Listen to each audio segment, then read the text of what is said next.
really excited for today's conversation because it's one that really hits home with me and something I've been through and I've struggled with a lot. So today we are talking all about body image and eating disorder and how it plays into fertility and trying to conceive and pregnancy and postpartum health. And in order to do this, to start this conversation, we have with us Francesca Emma. Francesca Emma is a licensed mental health counselor specializing in body image, anxiety, and maternal mental health. She works with women through all stages of life, but especially during transitions like fertility, pregnancy, and postpartum, helping them feel grounded, supported, and more connected to themselves. Her work blends clinical therapy with real-life tools to support emotional wellness in a sustainable, compassionate way. So welcome, Francesca. I'm really excited to have you here today. I am so excited, Catherine. Thank you for having me. Also, to jump right in, how did you get into this work to begin with? So I got into the field actually not having to do anything with body image. I always considered myself like an empathetic person in general. And during my high school year, there was a peer in my class who committed suicide and a friend. And that sort of just really catapulted me into wanting to help after seeing the help that was given to us as a school class. A lot of counselors coming in and extra support and sort of gravitated me towards, okay, this feels like something that I feel wonderful doing. I happened to land my first job in an eating disorder clinic in Manhattan. And from that, just really began to enjoy and love. And as a woman, can really relate to a lot of the struggles that came across with it. And so I continued to educate myself throughout that while I was there and into my next job. So it's been a while now. I've been in the field about 14, 15 years working with this population, and it is passionate. I'm passionate about it, and also has evolved as my clientele have evolved. So it began as some of my clients just starting to come back to me in recovery, but step back into my door as their bodies started to change when they were trying to conceive or when they actually became pregnant or postpartum. And that really met with me because I had experienced those things myself as a woman without having an eating disorder, but still feeling like those changes were really hard and wanting to help others kind of ground themselves in that stage of life. Yeah, I feel like when it comes to fertility, that can really bring out disordered eating in women, even if they didn't have it before, or maybe they did have it and they feel like they recovered from it. It can bring up a whole lot of things when we think about our body changing and maybe needing to adjust our health, even to just get pregnant. But what are some signs that a woman has disordered eating, or if someone's not familiar with the term, what is disordered eating? So eating disorder and disordered eating, it's on a spectrum, right? So we can have disordered eating, doesn't necessarily mean it's a full-blown eating disorder. It's really about the relationship with food, and it starts to become disordered when we start to see it affecting our everyday functioning. So there's a lot of food guilt, there's rigidity, there becomes an obsession with maybe clean eating, started this yo-yo dieting, or really honing in on your food, taking control over the rest of your life. And so that often is this red flag to look for first for yourself. And a lot of times it hides underneath that wellness language that we see, especially in these high functioning women. So it's almost like, well, no, that's not me. I'm just taking care of myself. But when we really start to unwind and ask the questions, it is becoming slightly obsessive. Yeah. So what are the questions that women can ask themselves? I think they really ask yourselves, what am I doing, right? Why am I doing this? Why is my food so important? Can I shift my food, and would I be okay with that? Or would that cause me anxiety?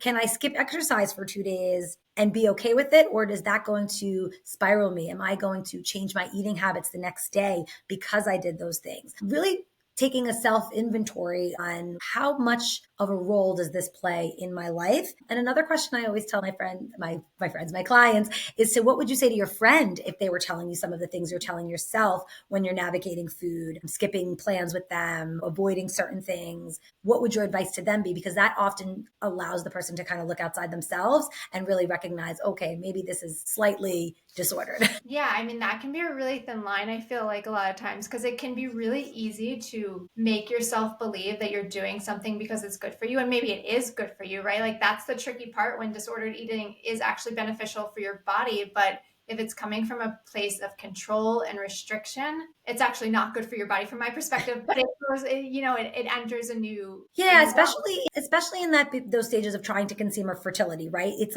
out of control feeling, and you're trying to ground yourself in what you can control. So that's why it really starts to show its face during that space for anybody, right? And at that there's all of these things, the diets that you should be following or meal plans that can be efficient for you. And that's why it's really important to kind of go to someone who specializes in that and talk through that with them, because sometimes even good advice can be taken very black and white when you're trying so hard to control. Right. So if a woman does, have a reproductive health condition or needs to change her diet for some reason around fertility or her reproductive health, and she went to a dietitian or she went to someone who told her to eat a certain way, how can she do that from a place of love and compassion and feeling good versus a place of restriction? So this becomes something that we call talk body neutrality. Neutrality is really like being able to accept what your body is doing for you. So you're trying to prep your body to be able to hold a pregnancy, or maybe if you are pregnant, to grow a baby.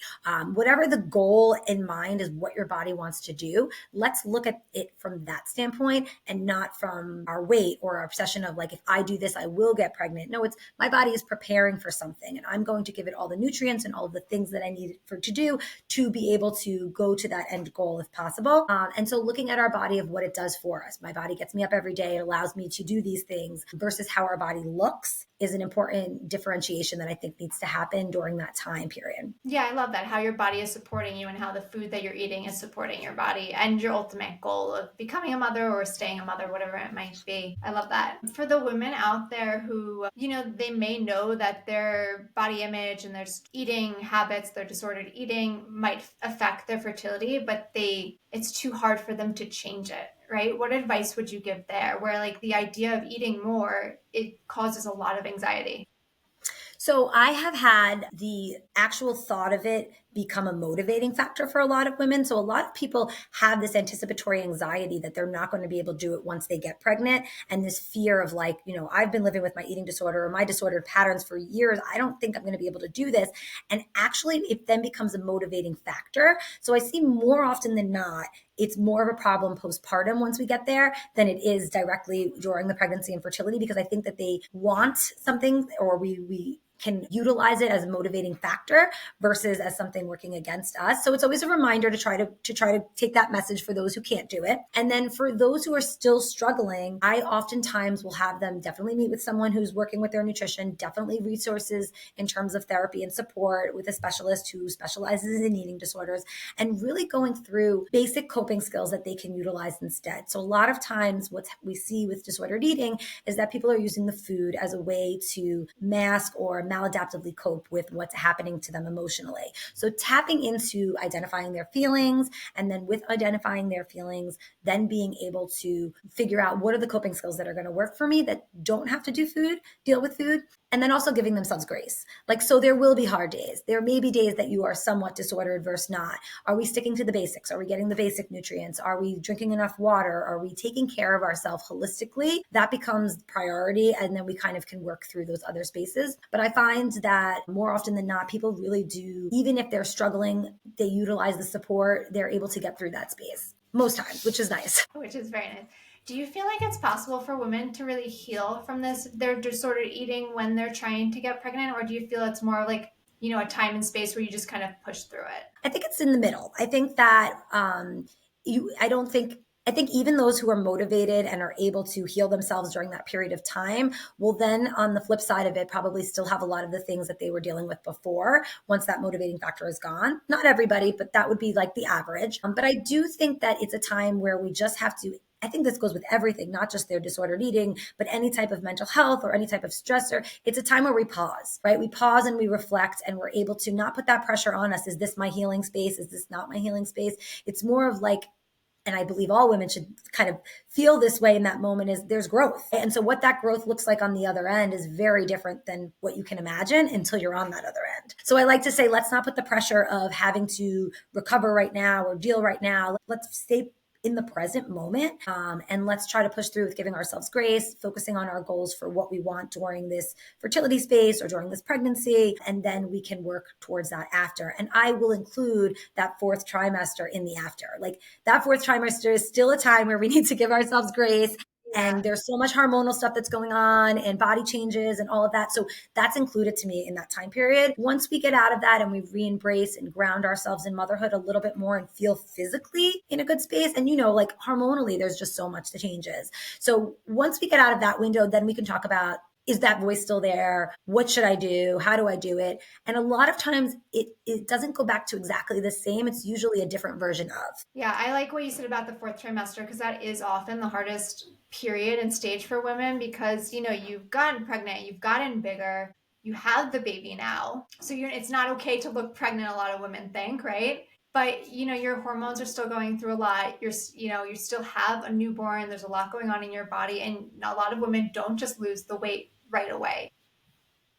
Yeah, there needs to be a normalization in that. And I'm like a big advocate for that component because I think that, and I've said this in blog that I've written in the past, but like when I had my children, it was around the time Kate Middleton stepped out in a baby doll dress and she still looked pregnant right out of the hospital. And there was a lot of like positive speculation around like, she normalized it. And I think since then we've kind of gone backwards, like social media has changed it for us. There's a lot of bounce back mentality and a lot of pressure. And I think that pressure has somewhat always existed, but I think there needs to be more education on what does the body actually look like, anybody's body look like during that fourth trimester, and why does it look like that? What changes are happening to us physically? And the focus instead should be on how to take care of the mom or take care of yourself during that period so that you can get yourself physically to a place where you can make changes for yourself and feel better. But, the accepting of, again, that body neutrality, like what did my body just do? What did it accomplish? How do I now recognize it as a different body? And, I also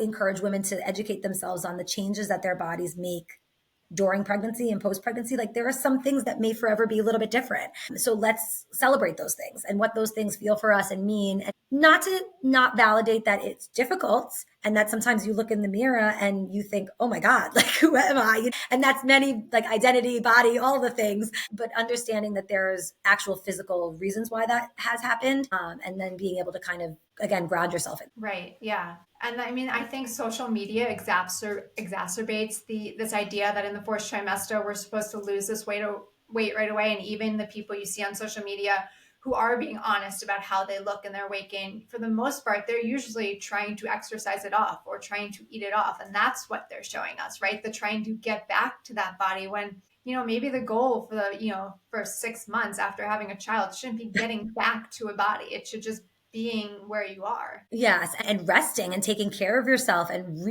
like making sure you have the nutrients for yourself, and I think exercise plays a wonderful role mentally for people too. So it's not to diminish, like go take a walk with your baby. If it makes you feel good to get that workout in, but not a pressure. You're not going 120%. You're kind of guiding yourself back into lower contact and feel good spaces.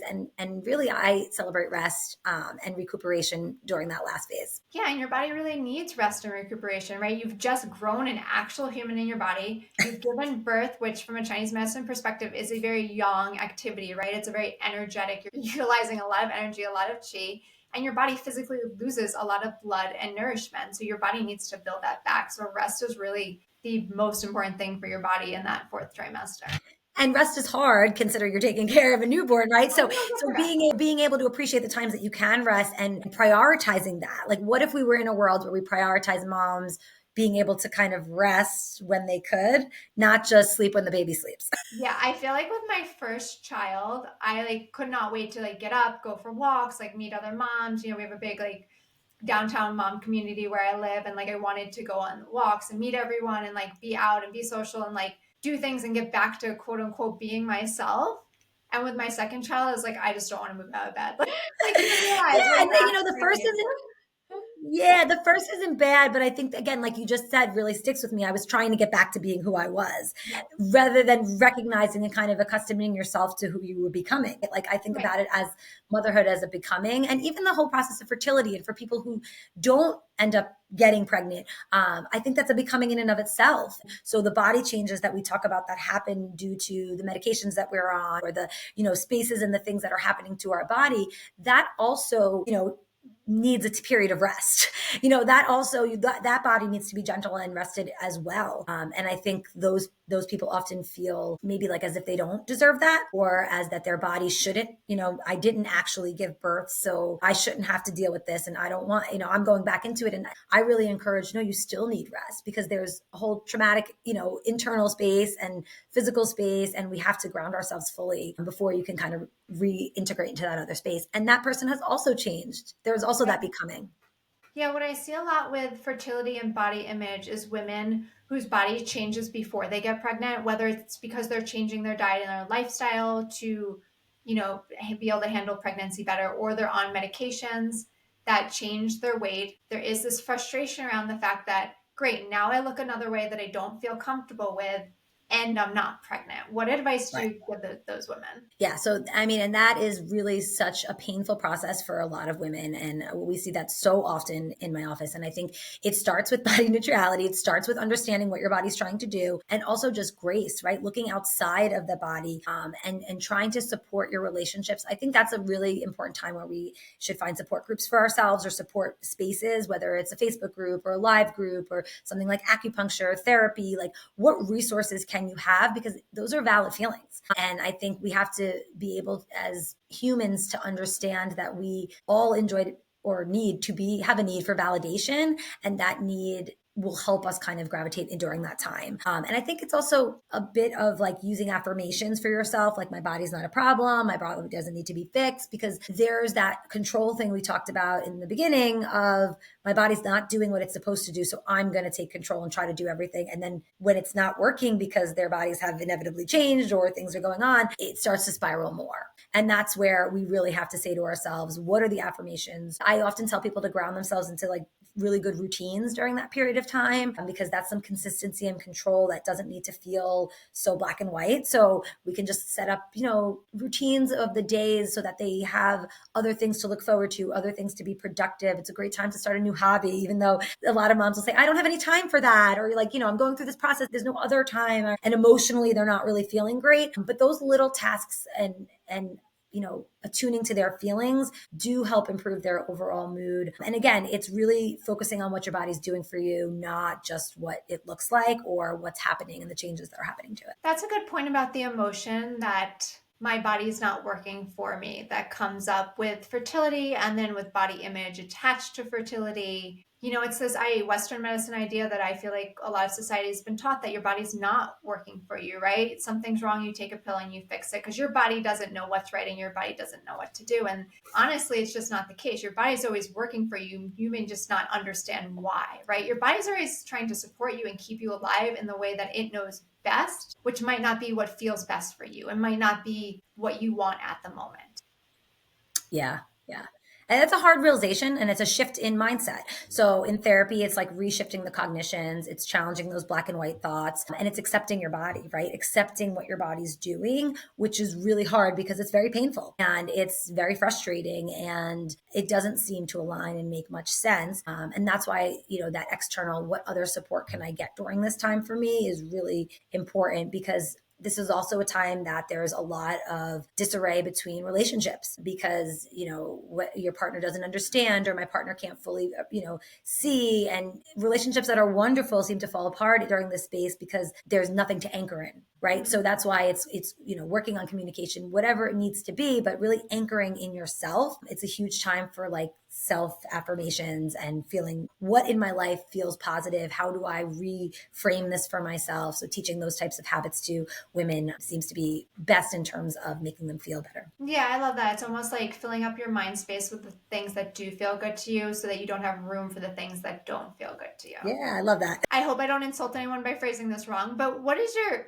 I do find that some women try to quote unquote mask their body image disorder by saying they just don't feel good in their body. And I'm saying this from someone who has gone through this myself. When I was trying to get pregnant with my first child, I knew I had to gain weight. I had disordered eating most of my life. I was very small. I was over exercising. Like, I knew that had to change, right? That wasn't a question for me. But then it got to this point where, like, yeah, I gained 10, 15 pounds. I didn't love how I looked, but the storyline I was giving was more that I don't love how I feel. And I didn't love how I feel, but like, in a sense, that was masking the real issue, was that I didn't like how I looked in my clothes. So I'll ask people a lot, and they'll tell me, in our sessions, how are you feeling? I feel fat. or I feel, and I'm like, well, that's not a feeling. So you feel uncomfortable, right? So why do we feel uncomfortable? And what we know about body image in general is, yes, there's a whole component of it about comparison and, what we see and what we are expected in the media and society. And that's one window of it. But another window of it really has to do with like a masking of their feelings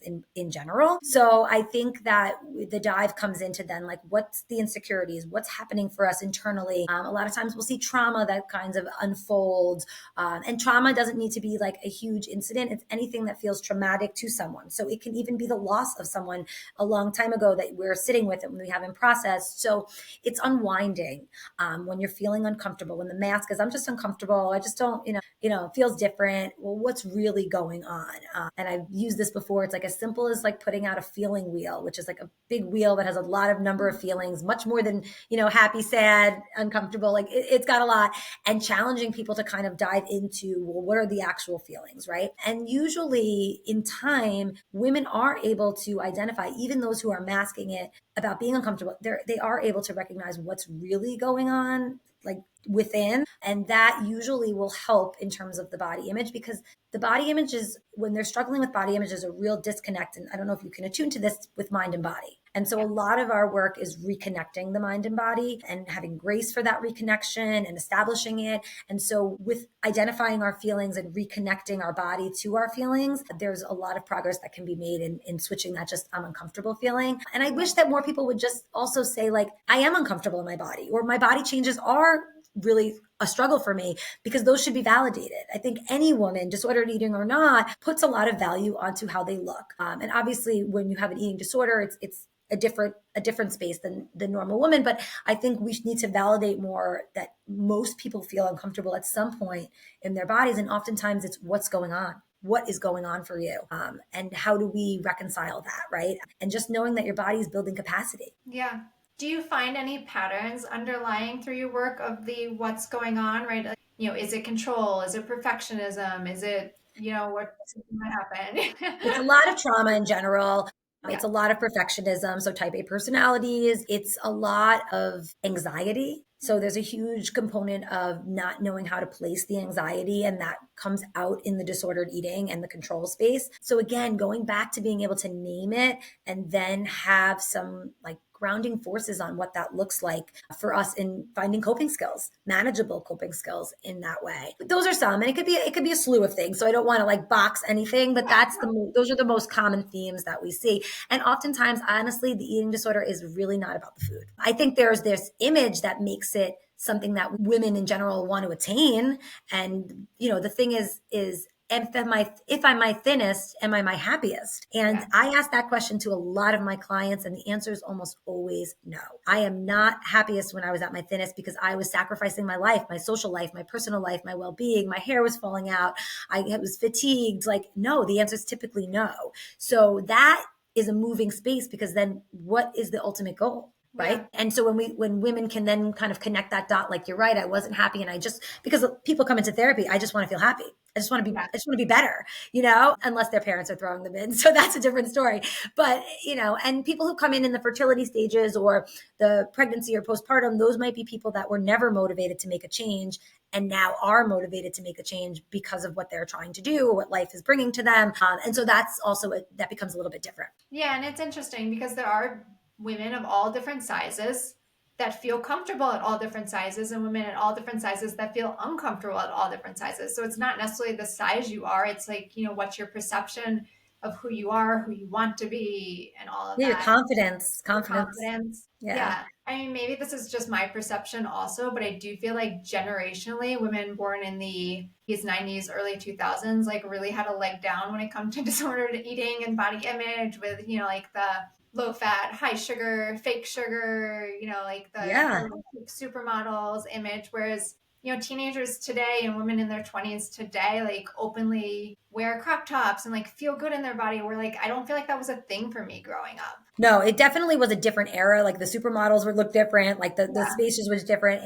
But I will say today that it's more, I think, accepted. Yeah, we're wearing crop tops, but the amount of women who still don't feel good in their bodies is still probably the same. I mean, I don't know. I'm only a therapist now, not then. But I think the reality is people are still doing those things because it's accepted a little bit more. And, the media is, health at every size and like, I'm going to show it. But then there's still that uncomfortableness that lies in that space. Although I do think we've made progress in like talking about it. Like here we are, right? Being able to talk about it, which is amazing. And that was not happening back then. It was like a race to who can be the thinnest in this mentality. I think that's an interesting point too, though, is what you see is not always the reality, right? You might see on social media or in the streets or wherever it might be, TV, women that seem like they feel confident in their body and they might not feel confident in their body. So it's like always keeping that in the back of your mind too. It's like this perception of who you're comparing yourself to is just something you've created. It's not actual reality.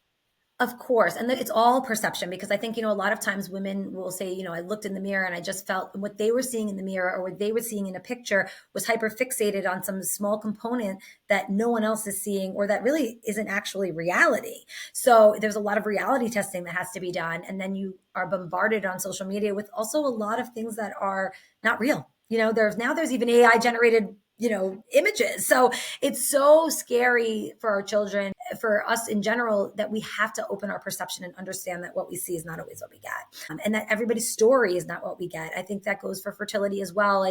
I remember when I was trying to conceive, everything that you see all of a sudden is a baby or has some type of mom imagery and positivity. And then you get to the postpartum stage and people are, posting pictures of these wonderful, and meanwhile, there you are with your baby feeling like a hidden camera show. Like it's not all rainbows and butterflies anywhere. And I think we all need to step back and kind of step into our own worlds of just accepting like, this is where I'm at. This is what's happening for me. And how am I going to like better and improve my space, not compare it to what else is out. Yeah, I love that. That's beautiful. For women who have a fear of getting pregnant because of how their body is going to change, which is a real thing that I see a lot in my practice also, what advice can you give them or where can they start to kind of change their mindset or heal their thoughts on that? I think someone in that framework is usually not 100% ready. Not that anybody's ever ready, but I think it's important to heal that mindset a little bit.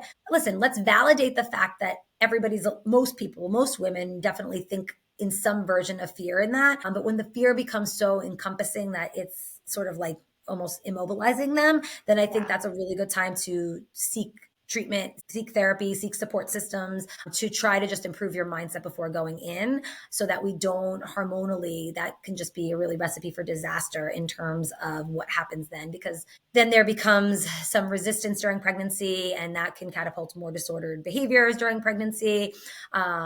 That's not always the case. And people definitely have gotten pregnant who are already in this stage and then are like, oh my God, I don't want this to happen.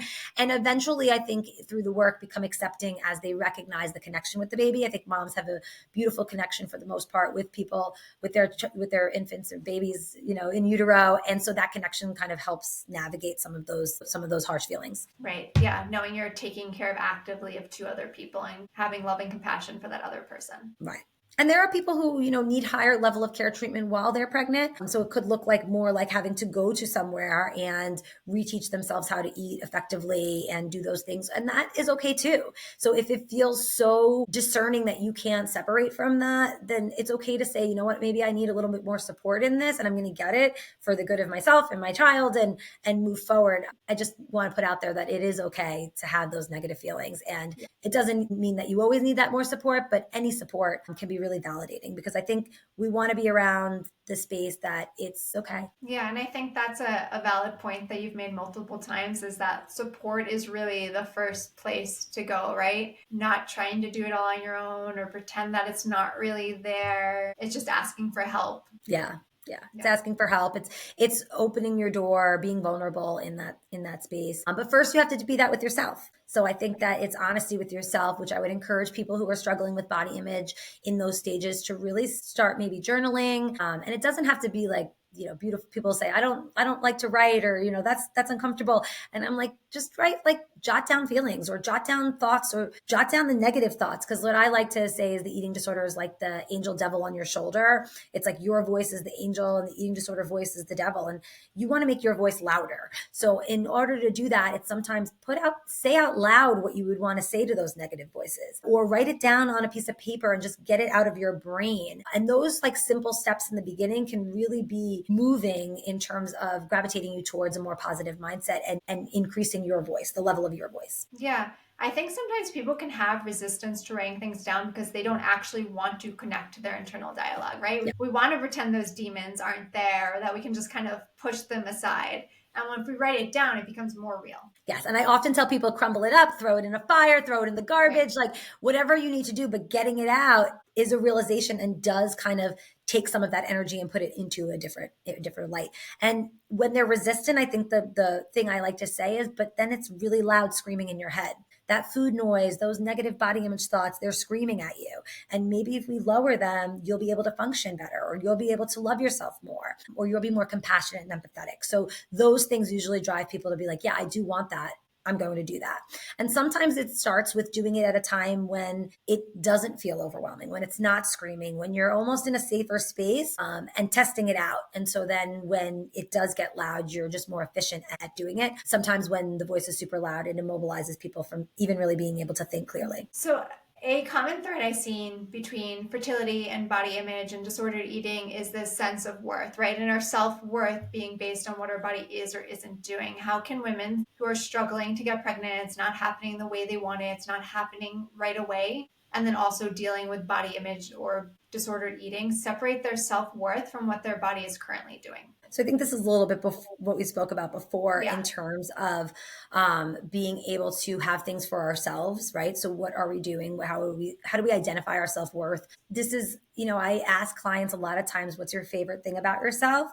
And they are like, looking around and not able, and then they're like, my hair. And then I'm like, what's your worst thing about yourself? And they're like, all these things. And I'm like, but first of all, it doesn't have to be a look thing. Like, what would your friend say was the best thing about you? And that changes. Oh, they would say I'm nice, or I am, fun. And so starting to recognize those things. So I say a lot of like, grounding yourself in gratitude and putting things down that are your strengths and then gravitating towards those strengths. So embodying yourself, again, writing it down, putting your favorite things on Post-its around your mirror, and then finding something outside of fertility, trying to conceive, and your body. So, hobby, like I said before, like finding things to do so that you feel good. Like, what are ways that we can exasperate ourselves to feel good so that all those negative feelings aren't sitting with us? And again, it's that tunnel vision. Like, if we put everything to one thing and we're not functioning in that way, then that's a disappointment to ourselves. So instead, opening our horizons and allowing ourselves. I would also say surround yourself by people who make you feel good. So I think our environment is a huge piece of how we feel. And so if we want to be mindful of who we choose to spend our time with during that sensitive time, who are the friends or the supports or the family that really bring the light in you and spark a little bit of joy, or at least put you at ease, at least you could be your whole self with.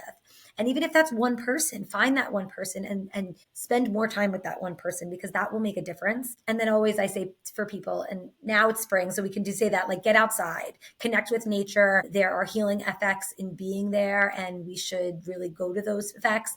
Taking a walk is totally underrated, like not with a vest, not with like all the things that people are talking about now, just a brisk walk. Yeah, just a brisk walk, and a walk where we disconnect sometimes from our phones. For some people, I would say, like, listen to a positive podcast, or, that's great too. But if you could just put it away and kind of look around you and take in, those are ways that we increase our self-worth, because we increase our capacity to feel good. Yeah. Yeah, I love that. Like connecting with the energy that you want, right? But that brings up another point though, that a lot of disordered eating and body image does stem from our family, right? Those close to us and how we were raised and how we were talked to and what we were fed as a child. And how can we set boundaries when we're trying to work through this disordered eating or body image with those around us who may have contributed to begin with? Yeah, it's really, really hard to do that, especially when we love those people and when, there are support in other ways. But setting boundaries is like so important. And I think as you go into the process, I see women much more easily be able to do that because they start to feel angry in a way. And that usually precipitates a boundary. But I encourage boundaries and then communication. So if you are going to set boundaries, just being able to communicate why those boundaries are being set to protect yourself, a lot of times that comes with guilt, right? I don't want to, be mad at my mom and it wasn't her fault, XYZ. Well, that's okay. And you could share with mom that, some of these things made you uncomfortable. It's not your fault. I know you didn't intentionally do this, but this is a me thing. This is what I need for me. So in that communication is always I statements, never to put other people that we love on defense, but more for yourselves. And if you can't have that conversation yet because you don't feel equipped or you just, are not in that space, that's okay as well. But then spending more time with other people, right? And bringing people in with the positive light into your space and just being able to do that. And again, I know that's easier said than done. A lot of times it takes support, it takes, other spaces. And I do think at the end of the day, communication is the best. And the only problem is sometimes it's not received. And if it's not accepted and received and validated, we have to personally validate. And I think that that's a therapeutic process for a lot of Yeah. people or a life process. I think moms are a lot more able to do that once they become moms because then they have their children online and their mama bear comes out, like I'm going to protect my child from it. And that becomes a little bit easier. But in those early stages, that's definitely difficult. Yeah, I also think when you become a mother, you can find more compassion and understand how your upbringing was and maybe why it was. And Yeah. noticing that the people around you weren't doing it on purpose, right? That, like, Yes. as parents, we all do our best and sometimes we make mistakes. Huge, huge lessonhood in motherhood. I mean, it really is. And it's true. And how many times we will all make mistakes and that's okay. Right. And it's also owning, I think this generation is probably a little bit more educated and able to own our mistakes. Hopefully, I like to think so. I think Yeah. that there's more education about just being able to say like, yes, I was wrong and it's okay. And, or maybe I reacted a little bit, intensively. This is what I was trying to communicate. Like if we can go back and communicate that, that's huge progress in terms of hopefully how our children get to navigate us. Yes, 100%. Yes. So I'm putting you a little bit on the spot here, but I feel like a lot of times when women are really deep struggling with disordered eating, body image stuff, there is this sense that like it can't change, right? Like I can't get out, it's this is who I am and this is who I'm going to be and the best I can do is manage it. What would you say with that to those women, or can you share some of your success stories? Yeah.